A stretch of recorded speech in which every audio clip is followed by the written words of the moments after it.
Liz Crosby here with a yoga tutorial. Today we're going over handstand. Adho Mukha Vrikshasana in Sanskrit means upside down tree pose. There are a lot of nuanced, unseen actions in handstand, so we're going to workshop it. I'm going to give you a few drills that you can work on. If you can't do all of the exercises, it's okay. Kind of stock them up as food for thought for a future practice. But I think that we'll definitely have something for everyone today. So let's get started right away with Vajrasana, broken toe pose. Take a seat on top of your heels, toes tucked. So why would you want to open up your feet? So that you can feel them in space, enhancing your bodily awareness, proprioception. All right, now kind of distract us from what's happening with the feet. Extend the arms out and up. So I wanted to go over the spiraling of the outer upper arm in towards midline, which is essentially external rotation of the humerus head bone in the shoulder socket. Here it doesn't make any sense because it feels like internal rotation. Here it makes more sense, right? Externally rotating. So you can externally rotate the arms here and then extend the arms straight up. Makes more sense, right? And then ball the hands into fists and explode like you're flicking water off of fingertips. Now alternating, one arm reaches up while the other arm plugs in. Some warm-up exercises before we weight bear with the upper half. Now forward and back.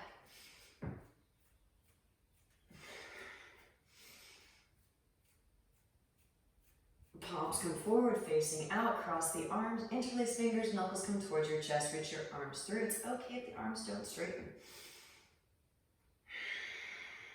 Knuckles back towards your chest. Release, opposite hand on top, interlace, knuckles come towards your chest, reach your arms through. Amazing, knuckles back towards the chest, release, shake it out side to side. And forward and back. I also really like diagonal. Walk your hands forward, untuck your toes, gentle drum roll, kick those feet up. Again, you'll actually learn to love Vajrasana because it will endow you with so much more awareness of where your feet are in space. Windshield wiper the heels side to side. All right, now palms flat on a mat, spread the fingers wide, Surya Astabandha, sun hands. Press firmly down with the index finger and thumb knuckles. Spiral the eyes of the elbows towards each other and protract the shoulders, coming into a little bit more of a cat type shape with the upper spine. Now retract. Draw the shoulder blades together. Round, pull the shoulder blades apart and pull the shoulder blades together. Find a happy median. So we have this muscle engagement before we begin. Our wrist ups, lifting the heels of the hands up. Just little pulses to lessen the intensity. You can lean your weight back, and to make heavier, and you can lean your weight forward. Building strength in and around the wrists for weight bearing. Beautiful. Now palms facing towards midline, palms facing up. You can take the knees a little bit wider set, drift more weight into your shins so that you're not dumping weight in the wrist. Start to move the shoulders from side to side.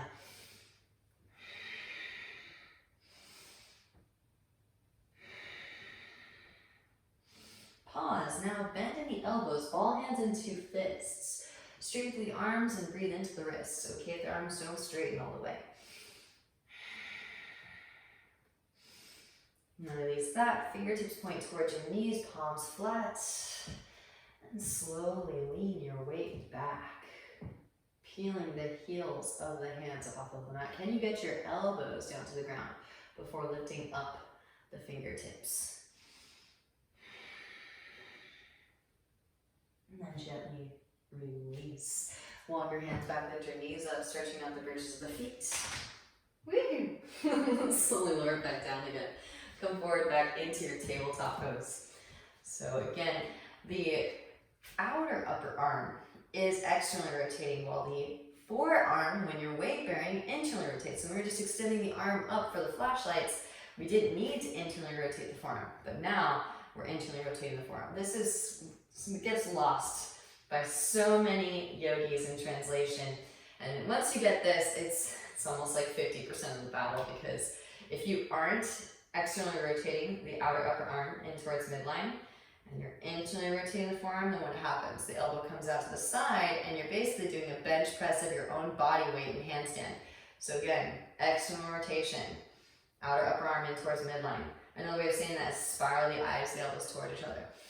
Now we're going to do an exercise that really prompts you to externally rotate the humerus, head bone, and the shoulder socket, lowering the forearms down to the mat. Now tuck the toes and lift the hips up, dolphin pose. Right, you can't do dolphin without external rotation. Hollow out the armpits. Roll the biceps forward and broaden across the traps. Push the floor away and melt your heart towards your thighs. This is an excellent place to start working the straight line between the humerus bone and the rest of the spine. You do want a certain amount of shoulder flexibility, open shoulders, so that you can find that path of least resistance. Right, you're not maintaining a little dent, which would be a mini plunge, which is a lot more energy expenditure. Now from your dolphin, pressing down through the hands, lift the elbows up off of the mat, coming into downward facing. And lower. I love doing this at the beginning of each and every one of my practices, just to imprint the external rotation of humerus, head bone, and shoulder socket, because it's weird. It's different. Now lower the forearms back down to the ground, roll forward into your forearm plank. Again, push the floor away, lift the space up in between the shoulder blades, a little bit of protraction with the shoulders. Then hips lower into your Sphinx. From Sphinx, drop right ear towards right shoulder, left shoulder, chest, left ear, left shoulder. Breathe into the cervical spine. So what I love about the floor is it is a straight line, and your mind can't argue with that. So extending the arms forward. Palms can face towards each other if you want to continue that spiraling action all the way through the arm. If you would like to replicate more so what it's like to handstand, again, externally rotate the outer upper arm, internally rotate the forearm, and then flatten through the palm, flexion in the wrist. So it emulates what you would do for handstand. Now if you'd like, you can squeeze the legs together.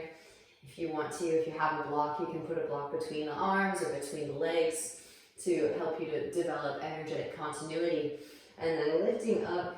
Before we begin though, tuck the tailbone from navel towards spine, so you can practically slide your hand underneath your navel. That's the goal. Now, I'm not going for height. We're going for extension out through your hands and out through your feet. So just lifting up a little bit. Doesn't have to be much. Float the arms, float the legs up.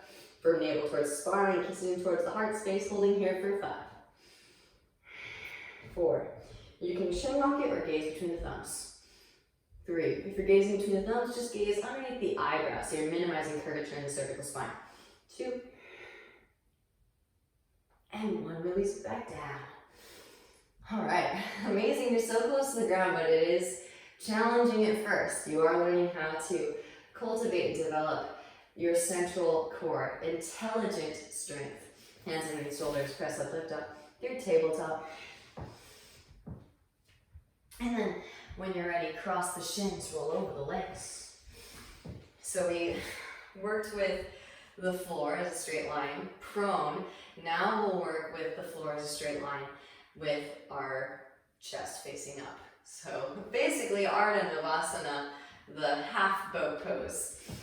I'm gonna actually utilize the wall for this one because it's kind of nice to actually send a pulse of energy through the hands.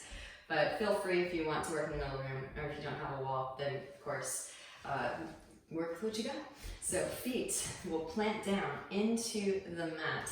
Extend the arms forward and slowly lower the spine down, articulating 1 vertebra at a time. Shoulder blades just barely touch. Exhale, roll the spine back up. So working this spinal articulation is so crucial, especially as you're pressing up into handstand. You want to articulate 1 vertebra at a time, kind of working more so a pulley system. Inhale as you slowly lower. And exhales to lift. All right, so now hands come forward and in front of your hips. Straighten through your arms, rounding your upper spine. Draw your knees high and in towards your chest. Maybe straighten through the legs. Inhale as you slowly lower. Exhales to lift. Inhales to slowly lower. Exhales to lift. Once more, inhales to slowly lower. And exhales to lift. All right, feet back down to the floor. We want our legs to be active, right? We don't want our legs to be dead weight when we go up into our inversion. So having the central core strength is so crucial so that you can transfer energy through the midsection and connect to the legs. So otherwise you end up with janky leg syndrome, as I like to call it. So they make up a large portion of the body. So if it's dead weight, it becomes increasingly difficult to balance in space. So grounding down through the sit bones, hands behind the thighs, upright the spine, lean your weight back, float your feet up. Now, extend the arms forward, maybe straighten through the legs. Inhales as you slowly lower. Exhales to lift. Inhales to slowly lower. Exhales to lift. Lower. All right, so again, pressing the small of your back into the mat. Draw the iliac crest towards the floating ribs, the sternum towards pubic bone. Draw the floating ribs together. Maybe extend the arms up and overhead. And again, I'm going to use the wall to press through my palms. Holding here for 5, 4, 3, 2, 1. Lift the feet up. This is one of my favorite exercises for handstand, getting the core engaged. Hollow body rock. Swing the legs down and catch the rock. It'll also help with that spinal articulation too. So you roll the vertebral column out. Rock it up, cross shins, roll over the legs back into your tabletop pose.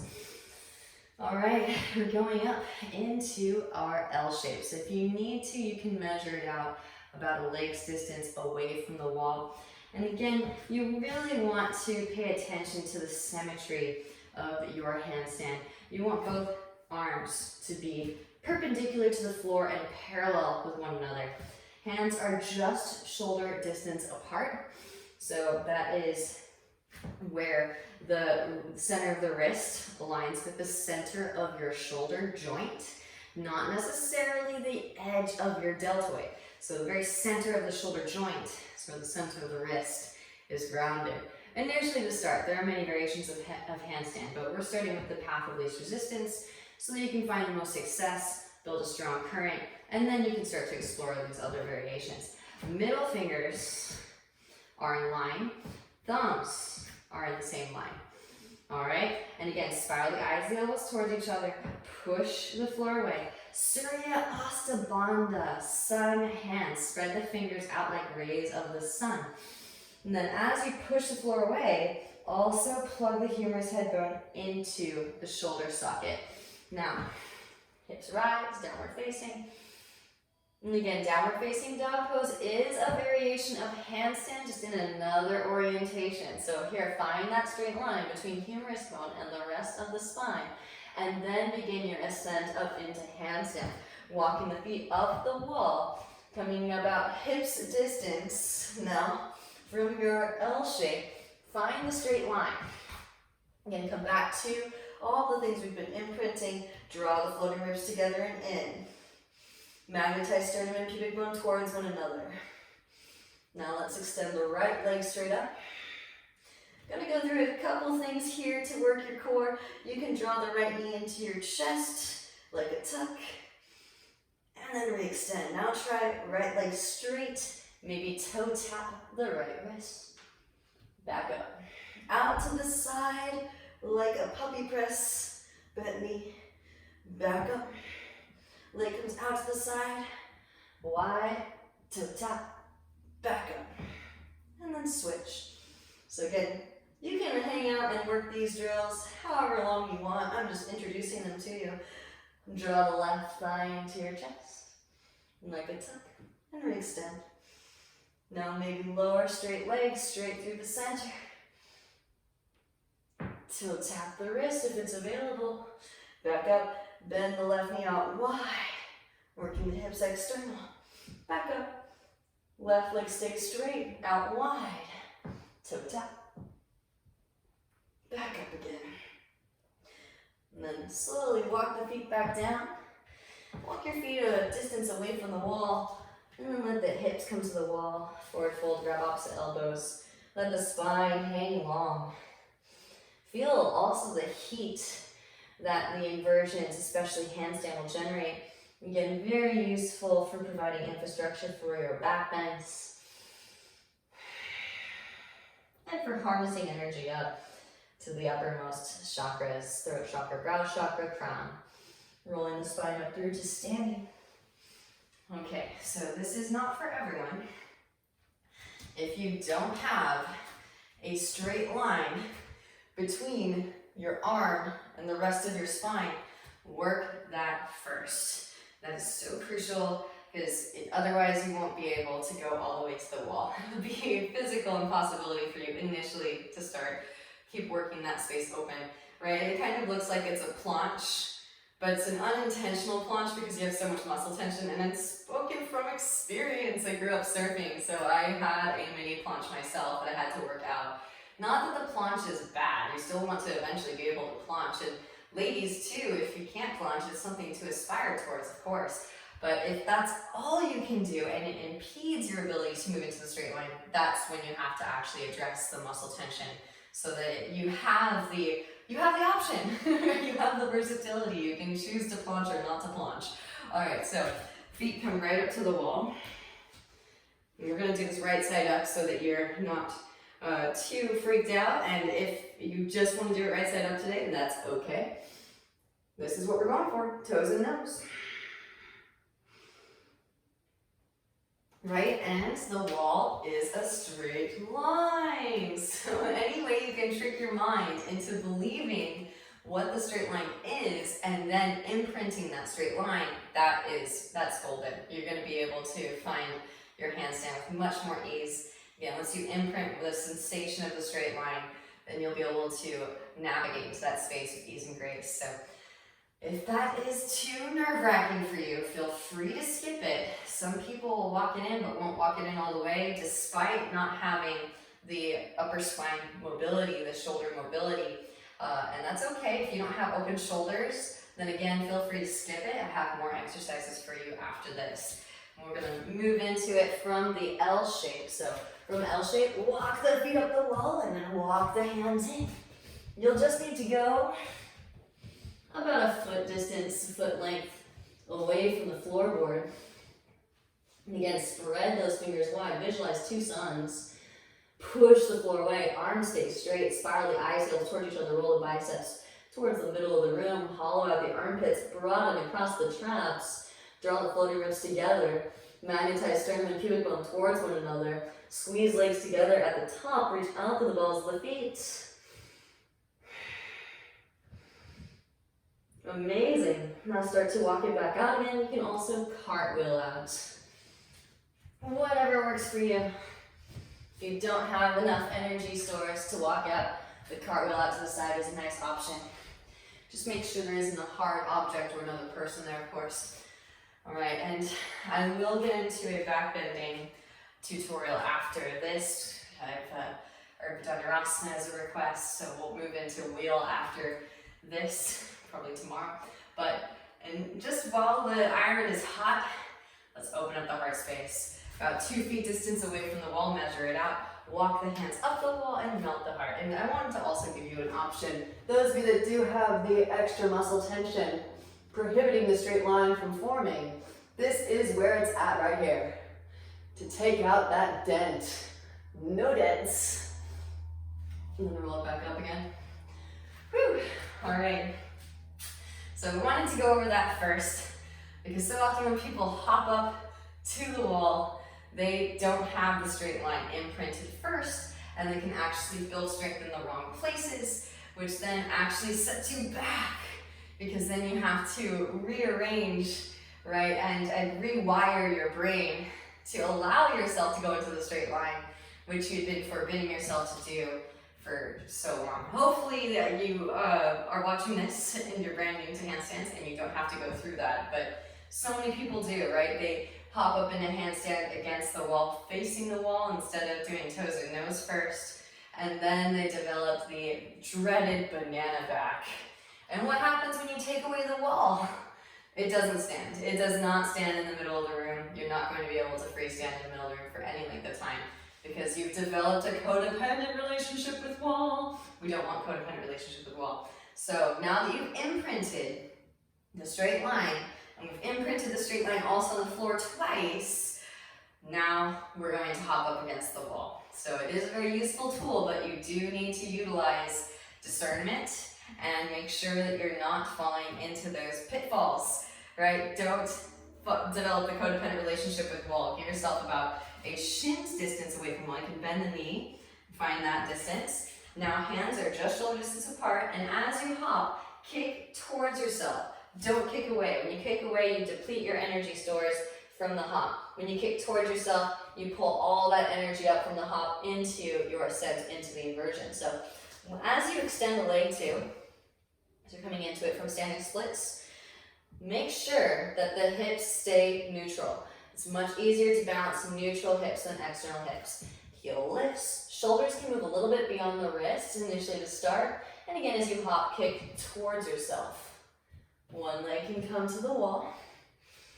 Then push the floor away with your palms, spread out wide, Surya Asana, spiral the eyes of the elbows towards each other, roll the biceps towards the wall in this situation, hollow out the armpits, broaden across the traps, draw the floating ribs together, magnetize sternum and pubic bone towards one another. Now maybe float the other foot up and connect the legs together at the top. Reach out to the balls of the feet and hold. Deep Ujjayi breaths. Beautiful work. And then slowly lower it down when you're complete. All right, so again, utilize that while practicing discernment. None of that banana back stuff. Find the straight up and down first. And it's okay. I should mention that most people do start out with a banana back because we don't know how to engage those core muscles. So you got to work with what you've got. And initially, you may have a little bit of a banana back, but always strive to take the banana back out by again drawing the iliac crest, your hip creases, towards your floating ribs. And these are unseen actions. You're consciously sending that signal to those muscles to find that engagement. And then also draw the floating ribs together and in. Another way of thinking of it is draw your sternum and your pubic bone towards one another. So I love the hollow body rock before even attempting to go up into handstand. All right, so now we've done wall work. There's a couple variations I want to work on with moving into handstand in the middle of the room. Because eventually, again, we don't want to develop codependent relationship with the wall. We are practicing discernment and making sure that we're not cultivating bad habits when we work with wall. But you do eventually want to take yourself in the middle of the room, take yourself away from your support system to find your own internal support system. So moving into handstanding in the middle of the room. Initially, most people find the most success with hopping up into handstand from standing splits. Now, you may not have the deepest split, and that's okay. You're basically using your legs as like a leveraging system. But I'm going to have us utilize a warrior 3 hop up first. More often than not, what ends up happening when people hop up, they rigorously try to bring both legs together, and then it throws off the balance because the momentum of that other leg colliding with the already ascended leg kind of throws them off their center of balance. So before we even go up into handstand, we're going to use the wall one more time. So give yourself about a leg's distance away from the wall. And we'll do both legs just to imprint. So one foot comes to the wall, and then consciously spiral the inner thigh towards the ceiling. Push out through the heel. You can extend the arms forward and pretend like you're handstanding. And then switch. So this is the shape that we're moving into first. Don't try to bring both legs up rapidly. Pause in your warrior 3 upside down.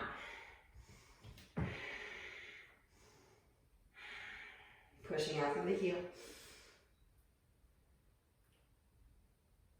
All right, so that's the shape we're going for first. And then that ascended leg, the leg that's lifted, is anchoring us in. It's like it's touching the very tippy top pinnacle point of your microcosm. And then the other leg connects to meet it. It's holding on to the central axis, your Sushumna channel, and then you slowly, gradually bring the other leg up. Okay, so these are really important points to make, especially if you're brand new to coming up into handstand. Again, hands are just shoulder distance apart. More often than not, people bring their hands out too far wide. And bring them in, shoulder distance. Smile the eyes and elbows towards each other. Hopefully you're starting to integrate all of these different verbal cues. Broaden across traps, hollow out armpits, push floor away, plug arms in. And hop with the other leg if there's a leg that you've been hopping with so far. Hop with the other leg. And again, lift the heel up. Lean the shoulders beyond the wrists ever so slightly. And push the floor away as you hop kick towards yourself. Pause in your warrior 3. You can point, you can flex, you can point, but do something, keep those legs active. And then slowly, gradually draw that other leg up to meet it. Squeeze the legs together at the top, reach out from the balls of the feet.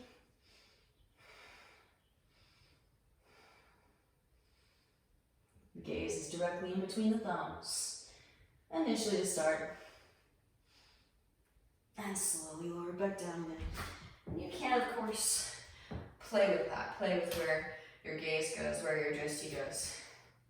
And some say that the most efficient gazing point is the chin lock, dropping the gaze. So I always tell people, it's more so with the acrobatic circus community that people want to drop their gaze right off the bat because it's something that a lot of performers do in their performances, and so they want to skip to the end.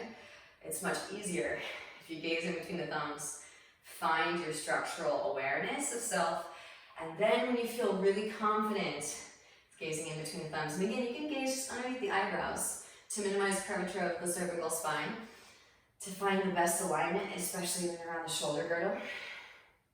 Then when you have that structural awareness, and you're able to rest in your bones and freestand in the middle of the room for about a minute, then drop the gaze. And it's so much easier. It'll actually create even more inhibitors and prolong your journey into handstand if you're trying to go for something that's a little bit more challenging initially to start. Similar to, again, bringing the hands out wide. There's actually hand balancers that will bring their hands out this wide. Right, initially to start in their handstands. But when you're first learning, so much easier, right? You don't even have to be into physics to understand that that's easier, and it has more energy conduction, and out wide, you're dispersing all of your energy, so you have to be much stronger to be able to navigate in that way. All right, so now that we've done standing split ascent into handstand, we're going to move into the puppy press. So just briefly, the puppy press is named after the puppy because it looks like a puppy peeing on a fire hydrant or a large bush of some sort.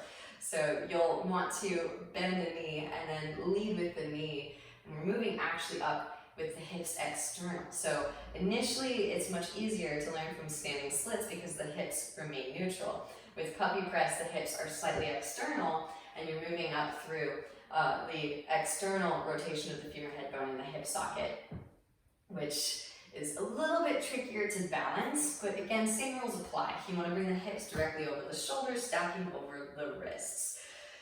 So here we go. Please feel free to actually use a block to elevate the foot that's grounded. You can even go so far as to use a chair or a small bench or even the side of a bed or a couch. Find your core muscles where they're engaging because it's kind of like a pulley system. And the only way to strengthen those muscles is to actually ask them to do work and rearranging your bone structure in space. You can do a lot of Pilates, you can do a lot of core work, you can do a lot of crunches, but this is intelligent central core strength. maybe all of that work will help, but actually asking yourself to maneuver your bone structure in space is the only way you're ever going to be able to actually connect to this specific purpose, this specific engagement.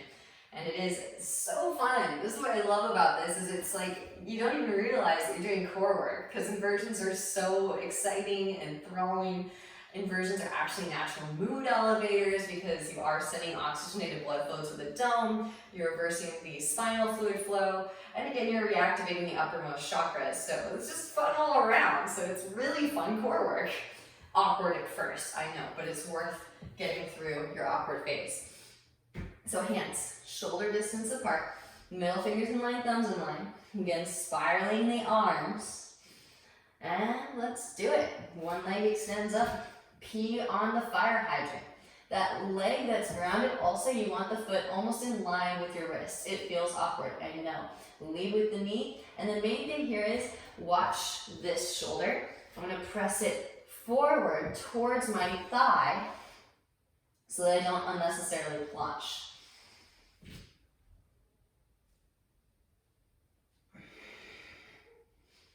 And then extend the legs up. And slowly lower back down. Working that controlled descent too is so clutch. Maybe toe tap the feet on the way down. So it's another little trick too, because this is again intelligent central core. So you want to catch yourself where you're engaging. And sometimes we hop up to compensate for a lack of muscle engagement, but you can work your way by slowing down the descent as much as possible to engage the muscles in just the right way to make for a conducive situation for ascending up into the inversion. How poetic is that? All right, let's do the other side too, so you can see both sides. Again, now watch this shoulder. So instead of letting it come forward, I'm pressing it that way towards my thigh, right? Because if you go into the plunge, you're making things increasingly more difficult on yourself. There you go. Again, this foot is in alignment with my wrists. Puppy, press it up. Bend in the knee, lead with the knee, and press the shoulder towards the thigh.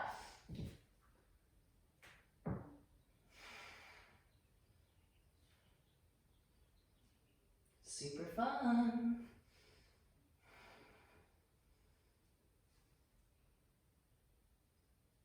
And then slowly lowering it back down again. Butt comes back as feet come forward. Work that counterbalance. Toe taps. Gotta love the toe taps. All right, so we've been working so far, navigating into handstand with one foot grounded, other leg ascended. And again, we've worked from neutral hips and external hips to utilize the legs as a counterweight system.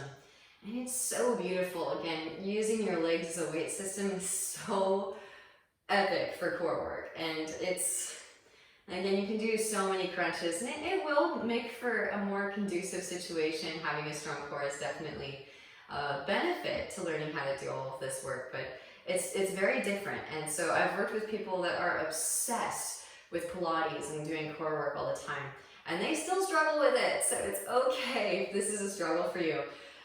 It's going to take some time for this new information to integrate, and again, some of these exercises might be elusive and some of them you might be able to pick up right away. And it all depends too, especially if you have really open hamstrings, then the standing split variation is probably going to be easier. If you have really open middle splits, then the puppy press is probably going to be easier. Now, for those of you that have tight everything all around, it's okay. I understand, and you've got to explore all the ways to navigate, so you can start activating the uppermost chakras so that you can process your karmic debris.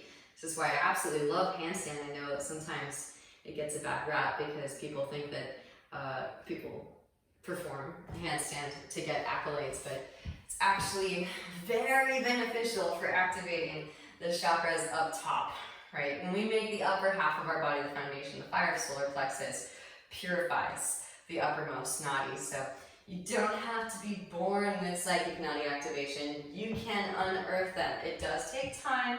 It does take diligence, but it's well worth it. So much fun to practice multidimensional analysis of self as you go about the physical practice. So the last exercise I wanted to leave you with, which is so beneficial, again, much like toes and nose, I wish I had been taught this much sooner, is working your tuck. So initially, before we go up into tuck with the toes and nose variation, we're going to practice hopping up into tuck while facing the wall. So and this one feels really awkward at first, especially if you are more well acquainted with taking your handstand up from your standing split or from puppy. So give yourself a little bit of space, hands shoulder distance apart.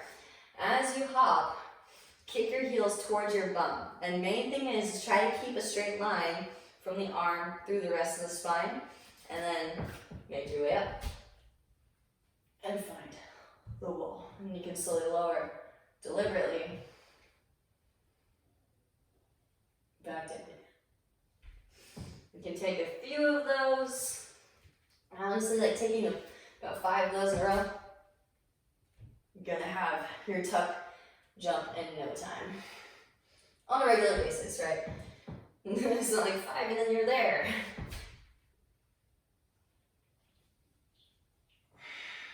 Super fun.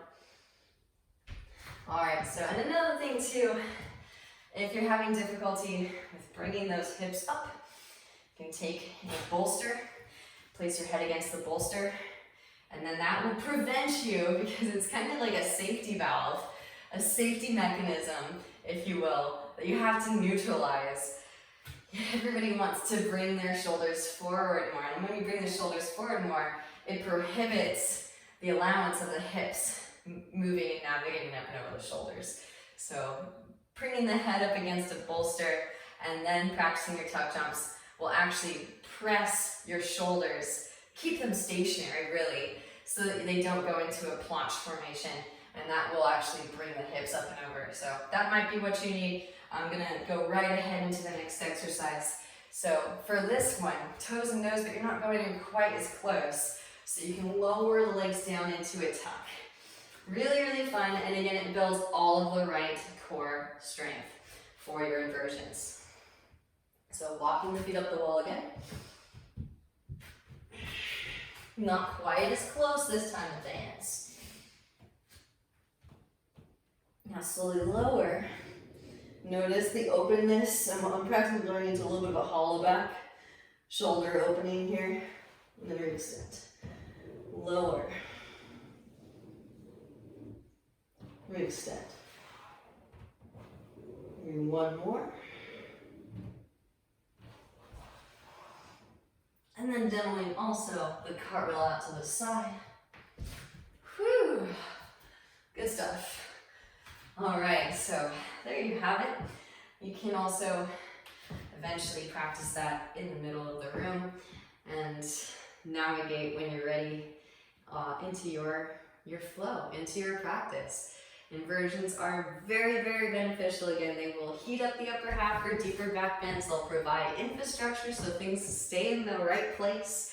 And it will provide the divine masculine energy necessary to harness the Kundalini energy up past number 4 to the Sattvic gunas, throat chakra, brow chakra. So thank you for watching with me today and practicing along with, and hopefully we can realize and become a part of this amazing evolution that's happening on planet Earth right now.